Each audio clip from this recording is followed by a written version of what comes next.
Monsieur Martin s'arrêta au bord de la pièce comme s'il tombait sur un secret mal gardé. Il avait quitté le bureau en silence et se dirigeait vers la bibliothèque quand un bruit sourd de pas sur le parquet attira son attention. Le salon, qui était fermé la semaine, avait ses portes entr'ouvertes.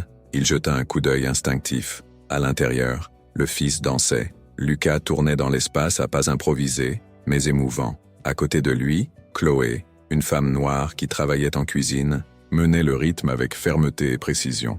La lumière du plafond marquait des mouvements sur le sol ciré, créant des reflets qui semblèrent vivants. Aucun d'eux ne réalisa qu'ils étaient surveillés. Monsieur Martin sentit sa poitrine se serrer avec quelque chose qu'il ne pouvait pas nommer. Il ne pouvait pas détourner le regard. Cela n'avait aucun sens. Cela ne devrait pas arriver. Restez jusqu'à la fin pour découvrir comment cette simple scène de danse a brisé des années de silence et de règles strictes. L'histoire de Lucas et Chloé vous surprendra et vous montrera que parfois, il suffit d'un seul pas pour tout transformer. Lucas semblait léger, concentré, entier. Il ne s'était pas vu ainsi depuis longtemps. Depuis la perte de sa mère, le garçon s'était enfermé dans une sorte de routine émotionnelle, agissant plus par inertie que par volonté. Monsieur Martin avait tenté de combler ce vide avec des règles, des horaires et des mesures de sécurité. Mais maintenant, là, devant lui, c'était autre chose. Le fils souriait en dansant, et ce n'était pas un sourire discret, c'était large, c'est vrai. Et celui qui était avec lui n'était pas un professeur ou un parent, c'était Chloé, cette femme qui, jusqu'alors, passait presque invisible entre les pièces. Chloé était discrète et efficace, mais avec un passé qu'il n'avait jamais pris la peine de connaître. Et pourtant, c'était elle que son fils suivait désormais avec un regard d'admiration. Cela l'a déstabilisé plus qu'il ne voulait l'admettre. Que faisait Chloé? Pourquoi Lucas semblait-il si connecté à elle? Et depuis quand ce genre de choses arrive-t-il à votre insu? Le malaise ne venait pas de la danse, c'était dans ce qu'elle révélait. Le fils avait tout un monde qu'il ne connaissait pas, et Chloé en était un élément central. Monsieur Martin s'éloigna de la porte à petits pas, essayant de comprendre pourquoi cette scène le dérangeait autant. La maison était silencieuse, mais quelque chose en lui s'était déjà brisé. Ce n'était que le début et il ne le savait pas encore. Mais ce matin allait tout changer, parce qu'à partir de ce moment, le contrôle qu'il avait toujours cru avoir sur sa vie et sur sa maison allait commencer à lui échapper, et il n'était pas du tout prêt à y faire face. Monsieur Martin ne revint pas au salon ce jour-là. Il se retira lentement,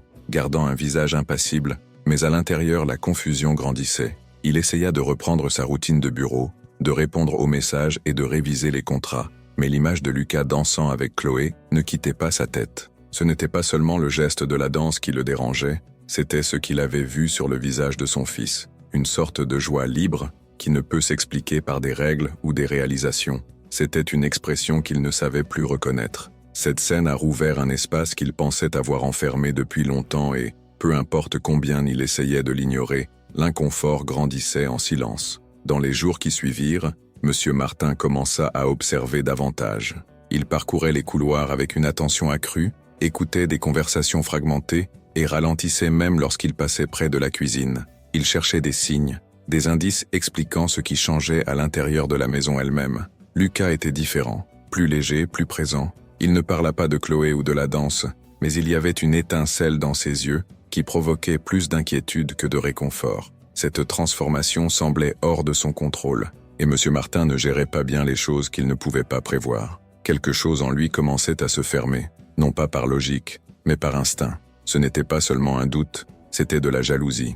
C'était l'inconfort de voir son propre fils faire confiance à quelqu'un qu'il n'avait jamais considéré comme important.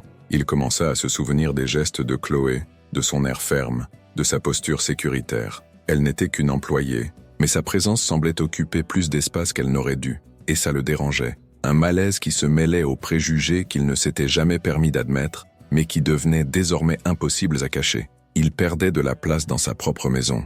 Et même sans preuve, il commençait à soupçonner qu'il se passait quelque chose de plus entre les deux.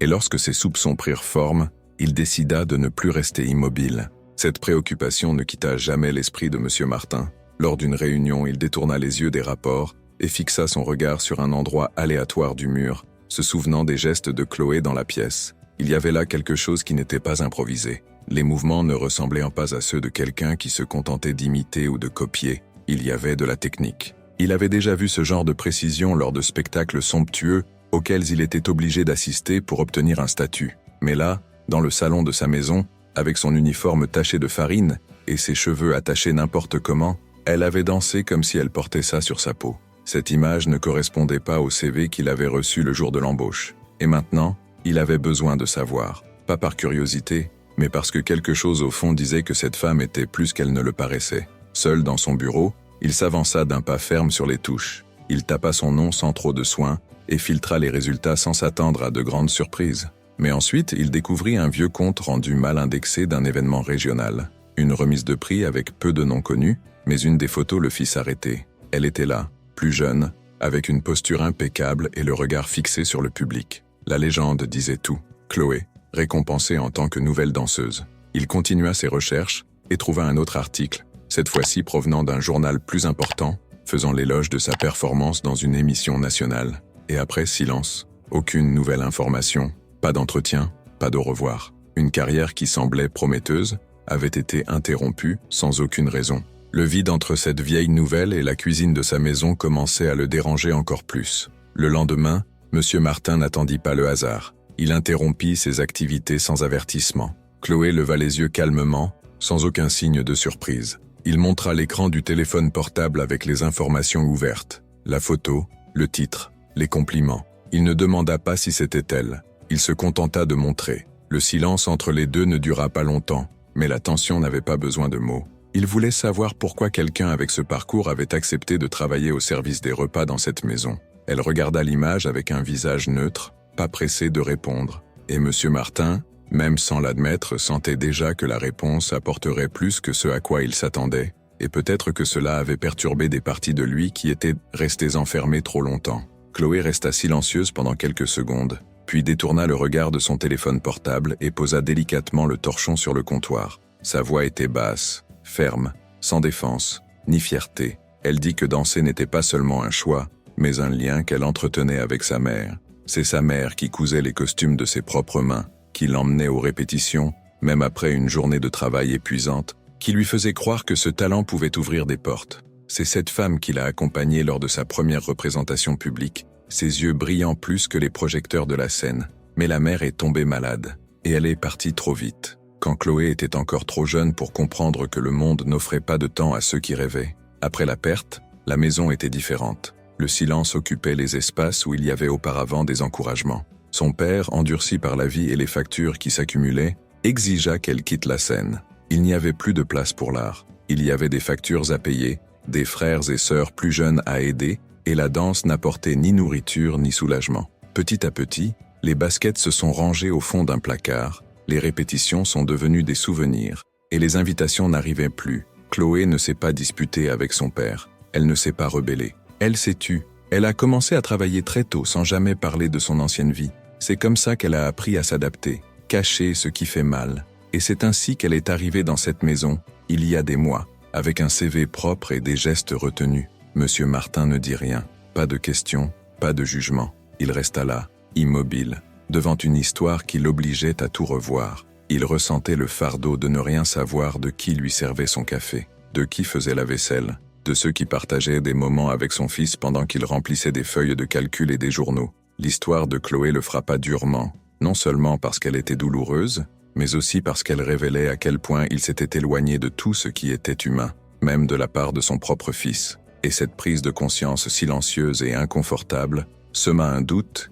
qui ne le laissa plus tranquille. En quittant la cuisine, M. Martin ne put retourner directement au bureau. Il marcha lentement dans le long couloir de la maison, désormais étrange à ses propres yeux.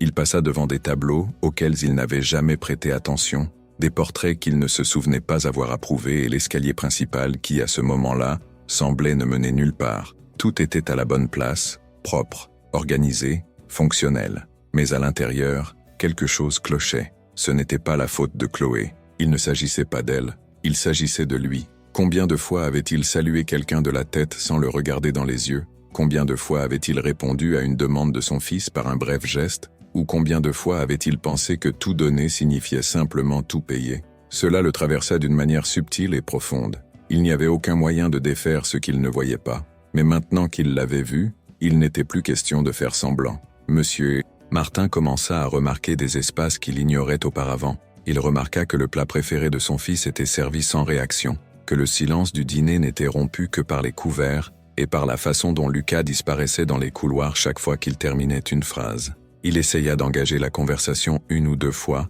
mais rien ne lui paraissait naturel. Le fils répondit poliment, mais gardait ses distances, comme s'il y avait un mur invisible entre les deux. C'est alors qu'un après-midi, alors que Lucas marchait dans le couloir avec ses propres baskets, Monsieur Martin se força à demander où il allait. Lucas hésita une seconde, puis répondit sans détourner le regard. Il dit qu'il voulait danser, et il voulait concourir. C'est à ce moment-là que Monsieur Martin se rendit compte à quel point il était déconnecté. Il ne savait pas qu'il y avait un tournoi prévu dans la ville, ni que Lucas y avait déjà pensé. Il essaya de cacher son étonnement, mais quelque chose dans le ton ferme du garçon le fit prêter attention. Lucas expliqua qu'il s'était entraîné avec Chloé discrètement, que ce n'était pas seulement amusant, et qu'elle croyait qu'il avait du talent. Le garçon parlait sérieusement, avec désir. Ce n'était pas une impulsion, c'était un choix. Monsieur Martin ne savait pas s'il était plus surpris par cette demande, ou par le fait de voir son fils soutenir sa propre volonté avec autant de conviction. La réponse prit du temps, mais fut accompagnée d'un ton ferme. S'il voulait vraiment concourir, il devrait s'engager, pas de moitié, aucune excuse. Lucas accepta la condition sans hésitation. Monsieur Martin regarda son fils s'éloigner légèrement, comme s'il soulevait un poids de sa poitrine. Il resta immobile, écoutant les pas disparaître dans le couloir, essayant de comprendre ce qui venait de se passer. Il ne se considérait plus comme celui qui impose les ordres. Pour la première fois depuis longtemps, il essayait juste de suivre le rythme. Plus tard, il croisa Chloé en fin de journée et lui parla sans détour du tournoi. Il dit qu'il s'attendait à du sérieux à l'entraînement, pas de jeu ni d'excitation temporaire. Elle se contenta d'acquiescer, avec des yeux fermes et une expression qui ne lui était plus étrangère. Cette femme portait un passé sur ses épaules, mais aussi une détermination qu'il commençait à respecter. Si vous appréciez cette histoire et souhaitez continuer à suivre d'autres transformations réelles et profondes, profitez-en dès maintenant et abonnez-vous à la chaîne. Les prochaines vidéos vous montreront comment de simples gestes peuvent changer des destins entiers. Les jours suivants révélèrent une facette de Chloé que peu de gens connaissaient. En salon, la douceur laissa place à la technique. Les commandes étaient directes, les ajustements précis. Elle corrigeait la position de Lucas avec patience mais sans douceur. Il n'y avait aucune condescendance, juste une exigence. La formation commença à façonner le garçon d'une manière différente. Plus de posture, plus de contrôle, plus de résistance. Monsieur Martin, de loin, observait tout. Il vit dans les yeux de son fils l'effort de quelqu'un qui voulait être meilleur, et dans l'expression de Chloé le professionnalisme de quelqu'un qui avait retrouvé un sens. Mais il y avait encore quelque chose là, quelque chose d'invisible, qui lui faisait hésiter à croire que tout irait bien. Lucas se réveillait plus tôt et maintenait une détermination qui surprit même Chloé. Il n'y avait ni paresse, ni plainte. Quand il faisait une erreur, il recommençait. Quand il tombait, il se relevait. Le corps, encore immature face à tant de demandes, commença à réagir au rythme. À chaque séance d'entraînement, la résistance augmentait et les mouvements gagnaient en fermeté. Il n'y avait plus d'hésitation dans ses pieds, ni dans ses yeux. La danse n'était plus seulement un refuge, mais devenait un choix. Chloé reconnut cette lueur. Elle savait que c'était le genre de passion qui ne s'enseigne pas. C'est ainsi qu'elle pressa et façonna, avec la même responsabilité que quelqu'un aurait en coupant quelque chose de trop rare pour être gaspillé. Monsieur Martin regardait caché, dans le coin de la porte entr'ouverte ou en haut des escaliers. Il n'y entra jamais, jamais interrompu. Mais il était là. Il vit son fils évoluer en silence, transformant son propre corps en force. Le garçon qui parcourait auparavant les couloirs la tête baissée marchait désormais avec énergie, rythme et expression. Monsieur Martin remarqua tout cela, mais ne savait pas comment l'intégrer. L'approche semblait risquée. Il ne voulait pas casser ce qui fonctionnait. Mais en même temps, il se sentait exclu. Ce monde qui lui apparaissait lui semblait inaccessible, même s'il était construit à l'intérieur de sa propre maison. Ce qui le dérangeait le plus n'était pas la distance physique, mais le lien entre les deux. Chloé et Lucas se comprenaient par gestes. Elle corrigeait d'un regard, il répondait avec concentration. Quand il réussissait, le sourire se détachait, et Chloé répondait en inclinant légèrement la tête. Il n'y avait pas d'exagération, pas d'affection ouverte, mais il y avait de la complicité. Monsieur Martin ne comprenait pas d'où venait cette intimité. Il se sentait petit devant elle, comme s'il avait perdu la chance d'être ce refuge pour son propre fils, et peu importe combien il essayait de le nier, la fierté commençait à se mélanger à un sentiment difficile à avaler. Au dîner, le silence était désormais rempli de pensées. Lucas parlait davantage, avec enthousiasme, des techniques, de l'entraînement et même des difficultés. Mais il parlait en regardant son assiette ou en déplaçant sa serviette, jamais directement à son père. Chloé, à son tour, ne donnait pas d'explication. Elle se limitait à rendre compte du déroulement de la journée, toujours avec respect, mais sans chercher à créer des liens à l'extérieur de la salle. Monsieur Martin avait l'impression que quelque chose lui glissait entre les doigts. Il perdait de l'espace, non pas par incompétence, mais par absence. Et même s'il essayait de se convaincre qu'il contrôlait toujours les choses, il savait que cette fois, ce n'était pas lui qui donnait le ton, et ça commençait à faire mal. Et toi, as-tu déjà vécu quelque chose de similaire? Un moment où tu as réalisé que tu passais à côté de ce qui comptait vraiment? Commente ci-dessous. Je veux savoir si cette histoire te touche aussi d'une manière ou d'une autre. L'approche du tournoi commençait à changer le rythme des journées. Les répétitions devenaient plus intenses, la sueur plus constante et les pauses quasi inexistantes. Lucas s'entraînait avec concentration, mais il y avait quelque chose de différent dans son regard. Ce n'était plus seulement un effort, c'était une tension. Un soir, où l'entraînement se prolongea au-delà du calendrier prévu, il laissa échapper un commentaire révélant ce qu'il portait à l'intérieur. Il y avait un autre concurrent inscrit au tournoi, quelqu'un connu pour avoir gagné les années précédentes. Un garçon plus âgé, plus expérimenté, avec une réputation d'être impeccable. Lucas n'avait pas peur de danser, mais d'être comparé, de ne pas être à la hauteur, de décevoir. Monsieur Martin entendit la confession par hasard, en traversant le couloir et en entendant son fils se confier dans le salon, sur un ton plus bas que d'habitude. Pour la première fois depuis des semaines, il entra, pas pour interrompre. Il entra lentement, s'arrêta près de la porte et dit seulement ce qui était nécessaire, que ce n'était pas mal d'avoir peur. Cette peur n'était pas une faiblesse, c'était le signe que c'était important, et que le défi n'existait que parce qu'il était prêt à le relever. Lucas ne répondit pas immédiatement, mais le silence entre les deux était différent. Il portait une nouvelle compréhension, sans exigence. Monsieur Martin repartit ensuite,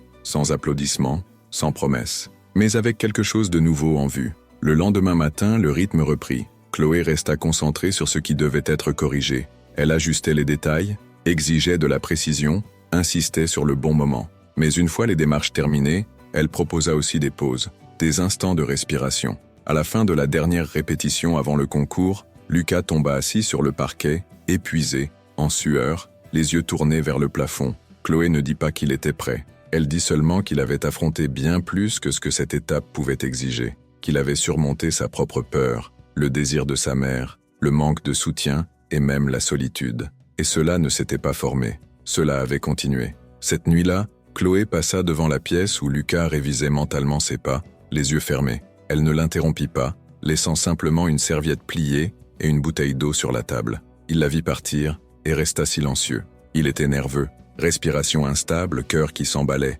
pensée qui tournait. Mais cette fois-ci, il y avait quelque chose de différent. Ce n'était pas la peur de faire des erreurs, c'était le désir de bien faire les choses. Et au fond, même sans savoir ce qui se passerait le lendemain, Lucas sentait que ce qu'il avait accompli jusqu'à présent avait trop de valeur pour être mesuré en médailles. Pourtant, il le savait, la scène l'attendait, et le véritable défi n'avait pas encore commencé. Enfin, le grand jour de l'événement arriva. La salle était pleine, mais Lucas avait l'impression que l'air ne pesait que sur lui. Derrière le rideau, les épaules raides et l'esprit rempli de pensées, il essayait de contrôler sa respiration. Le nom du concurrent qu'il redoutait avait déjà été annoncé. Il était le dernier concurrent avant lui, et sa renommée n'était pas une exagération. Lorsque le rival entra en scène, le silence s'ensuivit. Ses mouvements étaient secs, précis, presque mathématiques. Chaque tour se terminait au point précis, sans gaspillage d'énergie. Les vêtements brillaient sous les projecteurs, et le corps semblait conçu pour cela. À la fin, le théâtre lui réserva une ovation sans hésitation. Lucas regardait caché, le cœur lourd. Il sentait qu'il devrait fournir plus que de la technique. S'il voulait gagner, il devrait danser avec quelque chose que son adversaire ne portait pas. L'annonce de son nom intervint peu de temps après. Les bruits de pas, d'applaudissements et de chuchotements devinrent du bruit. Lucas traversa la scène avec une respiration instable et un regard fixe. Monsieur Martin était dans le public, raide, mais les yeux fixés. Chloé sur le côté, pas souriante, mais complètement attentive. La musique commença à jouer, et Lucas dansa, pas par obligation ou par vanité, mais parce que ce moment était désormais le sien. Les longs entraînements, les chutes silencieuses, l'absence de la mère, les jours sans réponse, tout ressortait à travers les mouvements. Le corps était un instrument, mais l'émotion était le moteur. Les pieds obéissaient, mais l'impulsion venait de l'intérieur. Arrivé à la partie la plus difficile de la chorégraphie, il hésita une milliseconde, prit une profonde inspiration et continua, puis sauta fermement et atterrit avec légèreté, avec précision. Le public retenait son souffle. Monsieur. Martin pencha son torse en avant. Chloé serra les doigts sur ses genoux. Lucas termina avec les bras ouverts, la poitrine haletante et les yeux fixés sur un point invisible du plafond. Le silence dura un moment, et puis le théâtre éclata en applaudissements. De tous côtés, les gens se levèrent. Certains criaient son nom, d'autres applaudissaient debout. Lucas se contentait de respirer, immobile, essayant de comprendre ce qu'il avait fait. La lumière de la scène se retira lentement et il alla dans les coulisses, les jambes toujours tremblantes. Il ne savait pas s'il avait gagné, mais il savait qu'il avait tout donné. L'attente du résultat fut longue. Les jurés chuchotaient, regardèrent des feuilles de calcul et soulignaient des détails dans les presse-papiers. Le présentateur revint sur scène et annonça les récompenses techniques. Lucas entendit les noms sans y prêter attention. Meilleure expression, meilleure musicalité, meilleur déguisement. Le temps semblait déformé. Monsieur Martin tenait le support du siège à deux mains. Chloé gardait un visage ferme, mais ses yeux étaient larmoyants. Lorsque le moment de remporter le prix principal arriva, le silence se répandit comme un courant électrique. Le présentateur fit une pause, et puis il prononça le nom de Lucas. Il ne réagit pas immédiatement.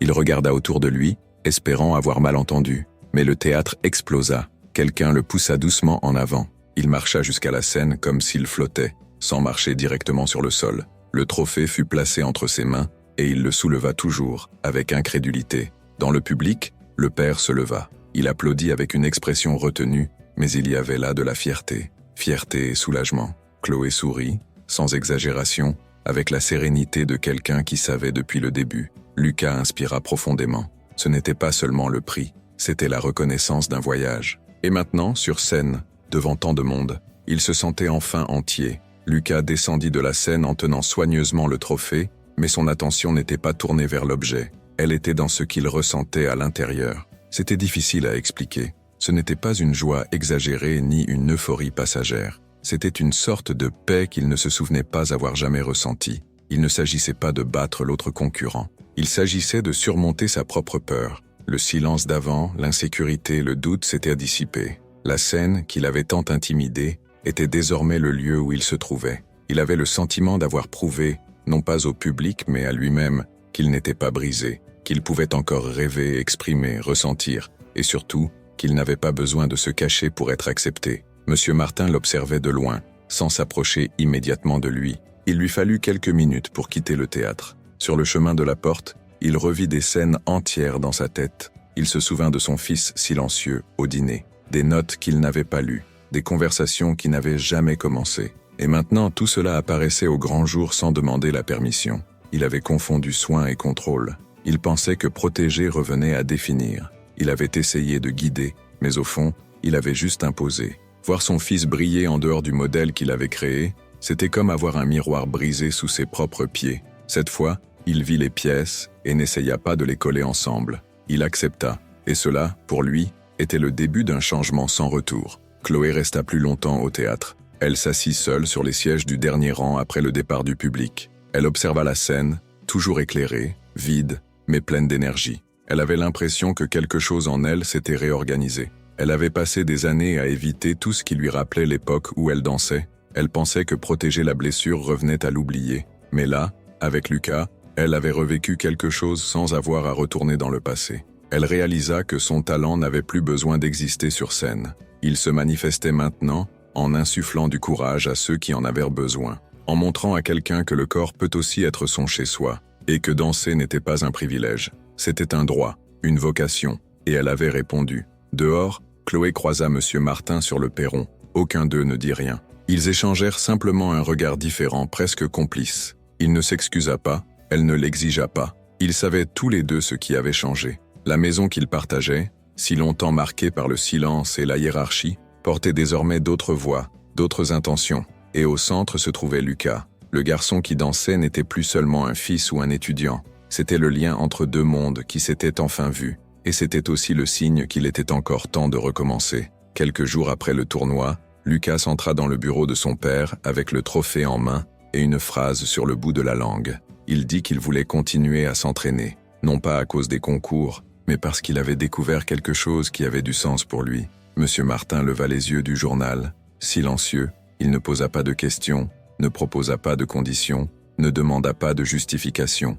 Il se contenta de hocher la tête, d'un geste court et ferme, comme s'il comprenait qu'il y a des moments où il ne faut pas limiter ce qui a fleuri. Pour la première fois, le père ne voulait pas freiner, il voulait permettre, et dans ce petit geste, quelque chose de plus grand que n'importe quel contrat fut scellé, un véritable soutien. Les journées se poursuivaient à nouveau à un rythme constant, mais désormais avec une atmosphère différente. Lucas s'entraînait le matin, allait à l'école l'après-midi et réservait la soirée pour revoir les sections les plus difficiles. Monsieur Martin commença à se présenter plus fréquemment à l'entraînement, apportant parfois de l'eau, parfois simplement assis en silence. Le fils ne trouvait plus cette présence étrange. Elle était la bienvenue. Les conversations entre eux démarraient lentement, avec des phrases courtes, puis devenaient plus longues. Monsieur Martin ne regardait plus constamment sa montre. Il était là, en un seul morceau, et Lucas, sentant cela, commença à faire davantage confiance. Pas seulement en tant que fils, mais en tant que quelqu'un qui pouvait être vu et entendu sans avoir à cacher ce qu'il ressentait.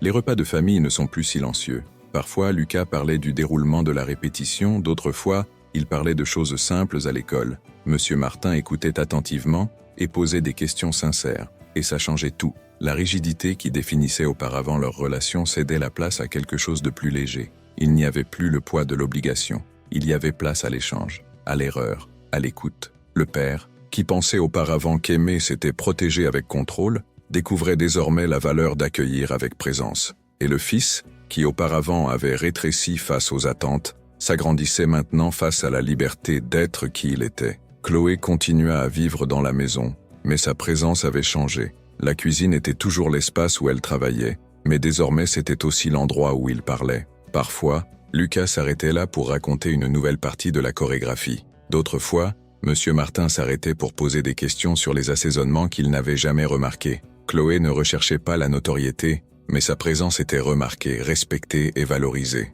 Elle savait que son histoire avait touché cette maison silencieuse, et plus encore, elle avait rouvert des portes qui étaient fermées, non pas par une clé, mais par la peur. Un jour, Lucas demanda à Chloé si elle accepterait de danser à nouveau en public. Elle sourit et répondit qu'elle dansait déjà, même sans public. Et il comprit, parce que la scène qu'elle occupait désormais était différente. Elle était faite d'écoute, d'échange, de courage. Et dans cet espace invisible entre enseignement et accueil, Chloé redécouvrait le sens de son propre talent. Elle n'était plus seulement une ancienne ballerine, pas seulement une cuisinière. C'était la femme qui avait rallumé la lumière à cet endroit. Une lumière qui avait été là autrefois, mais que le temps et le silence avaient éteinte. Monsieur Martin commença à se sentir plus à l'aise et augmenta encore la fréquence à laquelle il assistait aux entraînements. Même sans rien dire, restant là, discrètement appuyé contre le mur, observant en silence, ses yeux disaient tout. Il portait une lueur que Lucas n'avait jamais vue auparavant. Un regard d'admiration, pas d'exigence. Une fierté contenue mais palpitante. Pendant les pauses, le père regardait son fils plus attentivement et Lucas le remarquait. Il le remarquait dans les gestes subtils, dans la façon dont il ajustait nerveusement sa cravate lorsqu'il le voyait terminer une séquence difficile, ou dont il se redressait sur sa chaise lorsque Chloé le félicitait à haute voix. C'était comme s'il trouvait enfin un langage commun. Lucas, même s'il était fatigué, dansait avec plus de dévouement lorsqu'il sentait la présence de son père. C'était différent de savoir qu'il était là, non pas en tant que superviseur, mais en tant que quelqu'un qui le soutenait vraiment. Un jour, après avoir terminé une chorégraphie difficile, Lucas se tourna instinctivement vers la porte et le vit debout, les yeux légèrement larmoyants. Il n'y avait pas de mots, juste un petit clin d'œil, ferme et ému. C'était suffisant. À ce moment-là, Lucas comprit qu'il n'avait plus besoin de s'expliquer. Son père le voyait, en vérité, et c'était tout ce qu'il avait toujours voulu. À la fin d'une des séances de formation, alors que la maison était déjà silencieuse, Monsieur Martin entra dans la pièce. Lucas était assis par terre, en sueur, fatigué, mais ses yeux brillaient. Le père tendit la main et dit que, s'il le voulait, ils pourraient s'entraîner ensemble un jour. Le fils parut surpris, puis sourit. Il n'avait besoin de rien d'autre. Dans ce geste, tout était dit. La maison, autrefois marquée par les règles et le silence, respirait désormais un nouveau type d'ordre. Un ordre fait d'affection, de respect et de présence. Et tout avait commencé par un pas de danse. Une étape simple. Mais qui avait eu le courage de tout changer? Nous avons atteint la fin d'une autre histoire qui a peut-être touché plus que ce à quoi vous vous attendiez. Si vous avez ressenti quelque chose de vrai en suivant ce voyage, appuyez sur le bouton qui apparaît maintenant et aimez la chaîne. De cette façon, vous ne manquerez aucun nouveau récit qui pourrait perturber ce qui compte vraiment. Dans quelques secondes, Une vidéo recommandée apparaîtra à l'écran, avec une autre histoire qui a tout pour vous émouvoir. Et peu après, une collection spéciale avec des histoires qui suivent le même chemin de dépassement, de transformation et de reconnexion. Cliquez simplement sur l'écran et continuez avec nous. Rendez-vous dans la prochaine vidéo. Parfois tout commence par un simple geste et continue avec le clic suivant.